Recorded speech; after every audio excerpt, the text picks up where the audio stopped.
some systems, some designs can bring the best out of each human being. Here are a few examples to show how we can design our relationships, our companies, our schools, our world in a way that encourages each of us to be respectful of others and collaborative and positive and optimistic. The first time I started believing in this was when years ago I watched the TED video of Jane McGonigal. She was a game designer, she worked for the Institute for Future, and in her video she explains that the best kinds of games are designed in a specific way and they bring the best out of the players. So how does that happen? She explains that in such games, I think they had analyzed World of Warcraft and seen that most players almost enjoyed spending more time in the game than in the real world. So she thought, what can we learn from that game design and bring it in the real world so that the people will stay and live with us? So I'm going to shortcuts here, but you get my point.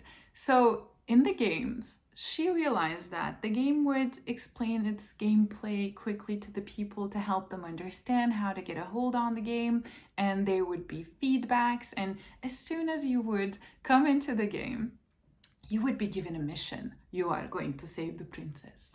So suddenly you may think, whoa, they trust me with that? So that gives you some self-confidence. The game is trusting you to do so. And the game always gives you challenges that are challenging, but doable. So you feel present in the moment and excited, but you're not overwhelmed. And you keep progressing and learning, getting feedback from the game. And when at some point you reach a level of skill, you're invited to join a group if you want. And there you can serve a common mission with other people and start collaborating and feel like you belong to something bigger than yourself. So all of these things made the players turn into optimistic people, self-confident, who would look for solutions, who would collaborate with others and want to contribute.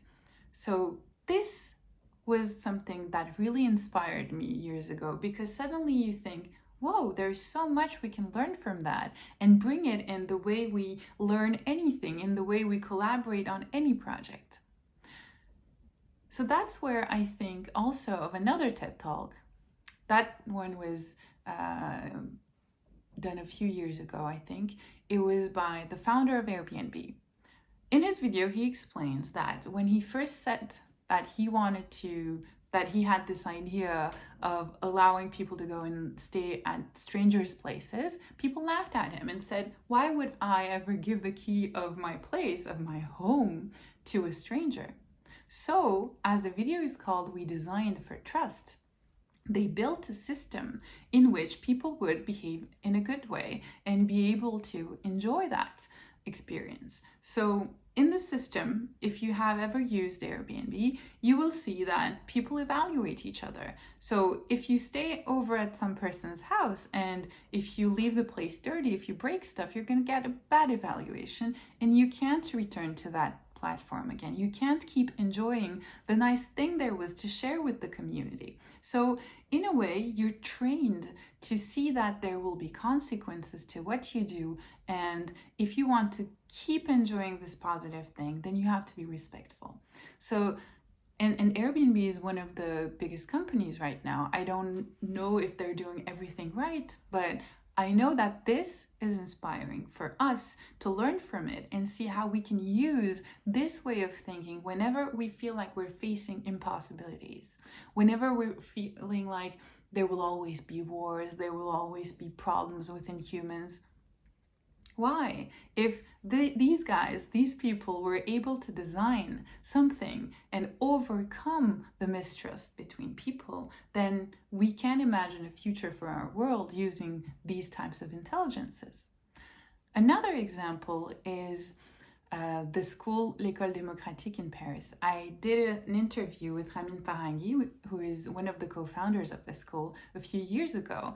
And in their school, the kids are given freedom to discover their own tastes, their own skills, what they're interested in. And with the freedom they're given comes responsibility, because they are free to become who they want to become.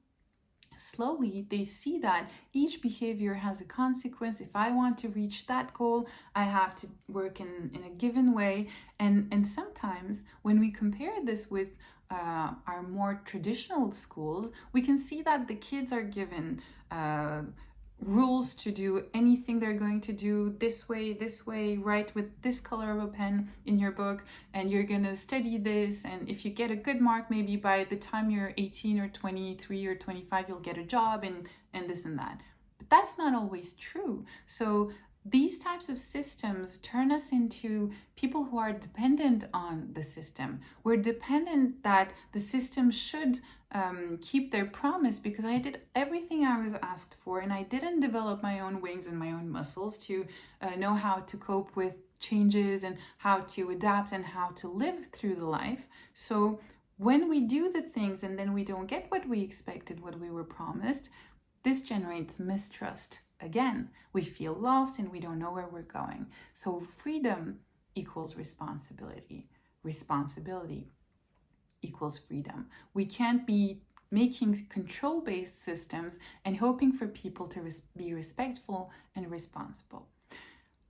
The good news is that corporations also are right now looking into these subjects. There are two books that are really interesting. There is one called Holacracy. I never really know how to say that word. Holacracy, I'll write it in the comment section. And Reinventing Organizations. These books are talking to us, sharing with us really important data, really important studies on how leaders today are looking for systems in which there will not be old school hierarchy anymore. And a company will be a project with a common vision where the teams want to work towards a goal together, a meaningful goal, and each person knows why they are around this table and why they want to help make this come true. It's not people who are working to survive and pay rent. It's people who believe in this thing, they enjoy doing this thing, they know what they can bring to others and how they can be complementary together. And that's why they're given autonomy. They're given the freedom to bring initiatives. And because they're free, because they know why they're here, they're responsible because they don't want to hurt the community. They don't want to hurt the project. They want to keep enjoying what they can live together here around the table. Here's what I had to say today, and I think you will understand also what I mean about these complementarities through the other videos that I will be sharing. So if you have any questions, please type them down in the comment section. If you like my video, please subscribe to my YouTube channel. If you like it, please share it with your loved ones. And if you may want to work together, contact me.